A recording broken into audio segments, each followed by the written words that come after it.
Hi friends, welcome to study with Hanshik. Please subscribe this channel. TET మరియు DSC ప్రత్యేకం. ముఖ్యమైన భౌగోళిక స్వరూపాలు. భారతదేశ భూభాగాన్ని 6 భౌగోళిక స్వరూపాలుగా వర్గీకరించవచ్చు.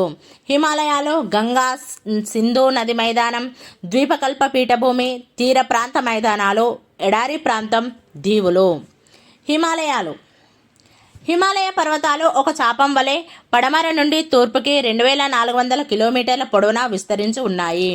పశ్చిమ ప్రాంతంలో ఇవి 500 కిలోమీటర్ల వెడల్పు ఉండగా మధ్య తూర్పు ప్రాంతాల్లో 200 కిలోమీటర్ల వెడల్పుతో ఉంటాయి.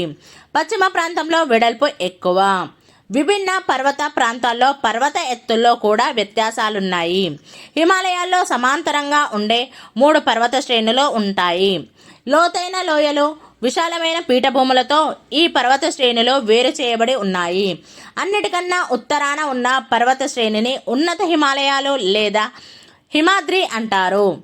ఈ శ్రేణి అవిచ్ఛిన్నంగా ఉంటూ పర్వతాల సగటు ఎత్తు సముద్ర మట్టం నుండి సుమారు 6100 మీటర్లు ఉంటుంది. హిమాద్రి శ్రేణి మంచుతో కప్పి ఉంటుంది. ఇక్కడ హిమానీ నదులు కనబడతాయి. మంచు పేరుకోవడం, హిమానీ నదులు కరుగుతో కదలడం వంటి వార్షిక చక్రం ద్వారా జీవనదులకు నీటిని అందిస్తుంటాయి. మధ్య లేక నిమ్న లేక హిమాచల్ హిమాలయాలు. దక్షిణాన ఉన్న శివాలిక్ శ్రేణి మరియు ఉత్తరాన ఉన్న ఉన్నత హిమాలయాల మధ్య సమాంతరంగా ఉన్న పర్వత శ్రేణులను మధ్య హిమాలయాలు హిమాచల్ లేక నిమ్న హిమాలయాలు అంటారు. ఈ శ్రేణులు జటిలమైన వ్యవస్థను కలిగి 60 నుండి 80 కిలోమీటర్ల వెడల్పుతో సముద్ర మట్టం నుండి 3500 నుండి 4500 మీటర్ల వరకు వివిధ ఎత్తులలో ఉన్నాయి. చాలా పర్వత శిఖరాలు సముద్ర మట్టం నుండి 5050 మీటర్ల కన్నా ఎక్కువ ఎత్తులో ఉండి సంవత్సరం పొడవునా మంచుతో కప్పబడి ఉంటాయి. మధ్య హిమాలయాలలోని కొన్ని ముఖ్యమైన పర్వత శ్రేణులు పిర్ పంజాల్, దౌల్ దార్, ముస్సోరి, నాగ్ తిబా, మహాభారత లేక్. మధ్య హిమాలయాల్లో దక్షిణ భాగాన కాశ్మీర్లో ఉన్న పొడవైన మరియు ముఖ్యమైనది పిర్ పంజాల్ శ్రేణి. పిర్ పంజాల్ మరియు జస్కర్ శ్రేణుల మధ్య ప్రఖ్యాతిగాంచిన కాశ్మీర్ లోయ ఆగ్నేయం నుండి వాయువ్య దిశగా 135 కిలోమీటర్ల పొడవుతో వ్యాపించి ఉంది.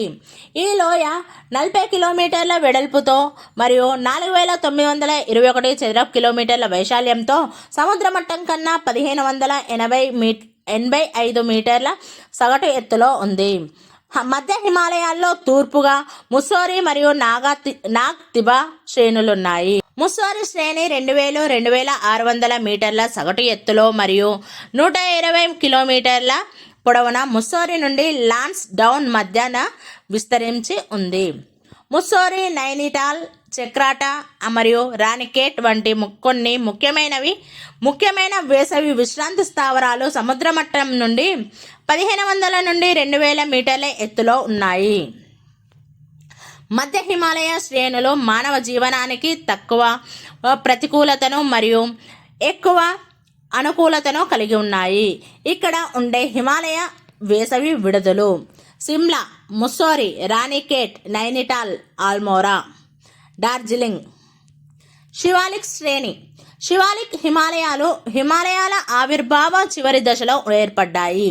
హిమాలయాలు బాహ్య శ్రేణులను కలిగి ఉన్నందున వీటిని బాహ్య హిమాలయాలు అని కూడా అంటారు. నిటారైన ఉత్తరవాలు కలిగి ఉండడం వల్ల ఇది హాక్ బాక్ మాదిరిగా కనిపిస్తుంది. ఈ శ్రేణి నిమ్న హిమాలయాలకు సమాంతరంగా 2400 కిలోమీటర్ల పొడవున పోట్వార్ పీఠభూమి నుండి బ్రహ్మపుత్ర లోయ వరకు వ్యాపించింది. శివాలిక్ శ్రేణి వెడల్పు హిమాచల్ ప్రదేశ్లో 50 కిలోమీటర్లు ఉంటే అరుణాచల్ ప్రదేశ్లో 15 కిలోమీటర్లు కన్నా తక్కువగా మారుతూ ఉంటుంది. దాదాపుగా ఒక అవిచ్ఛిన్న క్రమంలో ఉన్న ఈ చిన్న గుట్టలు 80 నుండి 90 కిలోమీటర్ల ఖాళీని కలిగి తీస్తా నది లోయతో విస్తరించబడ్డాయి. శివాలిక్ శ్రేణి ఎత్తు 600 నుండి 1500 మీటర్ల మధ్య మారుతూ ఉంటుంది. హిమాలయాల ఆవిర్భావంలో చివరగా ఏర్పడ్డ శివాలిక్ శ్రేణులు హిమాలయ ఎగువ పరివాహ ప్రాంతాల నుండి వచ్చే నదీ ప్రవాహాన్ని అడ్డుకోవడంతో ఇక్కడి లోయల్లో పెద్ద సరస్సులు ఏర్పడ్డాయి. నదులచే తీసుకురాబడ్డ బురద మరియు అవక్షేపాలు ఇక్కడి సరస్సులో నిక్షేపించబడ్డాయి. నదులు శివాలిక్ శ్రేణుల గుండా తమ మార్గాన్ని ఖండించిన తర్వాత ఇక్కడ సరస్సులు ఎండిపోయి పశ్చిమాన డూన్స్ మరియు తూర్పున డౌర్స్ అనబడే మైదానాలను ఏర్పరిచాయి.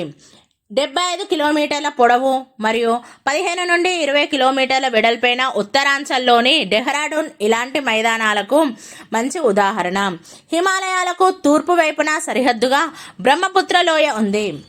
అరుణాచల్ ప్రదేశ్లో దిహాంగ్ లోయ తర్వాత హిమాలయాలు జడపిన్ను వంపు తీసుకొని దక్షిణానికి తిరిగి ఈశాన్య రాష్ట్రాలన్నింటిలో విస్తరించి ఉన్నాయి. భారతదేశానికి ఇక్కడ తూర్పు సరిహద్దుగా కూడా హిమాలయాలు ఉన్నాయి.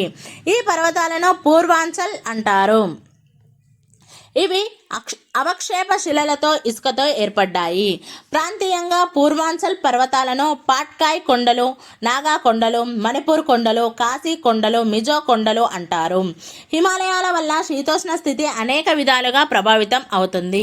ఇవి భారతదేశ ఉత్తర సరిహద్దుల్లో రక్షణ కవచాలుగా ఉండి తీవ్ర చలికాలంలో మధ్య ఆసియా నుండి వచ్చే చల్లటి గాలులను అడ్డుకుంటాయి. వేసవిలో వర్షాలకు పశ్చిమ కనుమలు దాటిన తర్వాత ప్రాంతాల్లో ఋతుపవన తరహా శీతోష్ణ స్థితికి హిమాలయాలే కారణం. హిమాలయాలు లేకపోతే ఉత్తర ప్రాంతం పొడిగా ఉండేది. హిమానీ నదాల నుండి నీళ్లు అందడంతో హిమాలయ నదులు సంవత్సరం పొడవునా నీళ్లు కలిగి ఉంటాయి. ఈ నదులు కొండల నుండి కిందకి తెచ్చే ఒండ్రుమట్టి వల్ల మైదానం ప్రాంతాలు చాలా సారవంతంగా మారాయి. గంగా సింధు నదీ మైదానం 3 హిమాలయ నదులైన గంగా, సింధు, బ్రహ్మపుత్రలు వాటి ఉపనదుల వల్ల విశాల ఉత్తర మైదానం ఏర్పడింది. మొదట్లో అతి తక్కువ లోతు ఉన్న పల్లెం మాదిరి ఉండేది. హిమాలయాల నుండి వచ్చే నదులు తెచ్చిన రకరకాల ఒండ్రుమట్టి వల్ల ఇది క్రమేపీ పూడుకుంటూ వచ్చింది. భారతదేశంలోని గంగా, సింధు నదీ మైదానాన్ని ప్రధానంగా 3 భాగాలుగా విభజించవచ్చు. పశ్చిమ భాగం, మధ్య భాగం, తూర్పు భాగం. Thank you friends.